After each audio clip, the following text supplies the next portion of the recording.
Memasuki musim penghujan, Perum Bulog Divisi Regional Sumsel Babel mengakui penyerapan gabah aman dengan harga di tingkat petani masih relatif terjangkau, sebesar 4.200 per kilogram sesuai ketentuan pemerintah.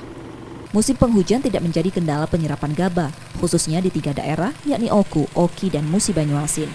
Sementara, realisasi pengadaan beras dan gabah di Sumsel hingga di akhir tahun 2020 mencapai 90% atau 72.000 ton dari target yang ditetapkan 80.000 ton. Saat ini di gudang Bulog tercatat ada 5.835 ton gabah kering giling dan 31.447 ton beras yang persediaannya juga aman hingga 6 bulan ke depan. Ya kalau sampai sekarang penyerapan kita masih berlangsung, jadi harga itu ya masih relatif terjangkau ya untuk kita serap terus sesuai dengan ketentuan yang ada di pemerintah. Jadi alhamdulillah ya kita di tahun 2020 ini penyerapan kita terbesar selama 3 tahun terakhir.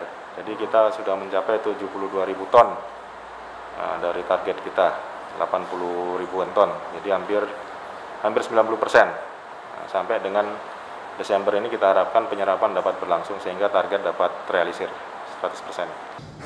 Selama pandemi COVID-19, Bulog juga menjaga ketersediaan beras medium untuk kebutuhan bantuan sosial.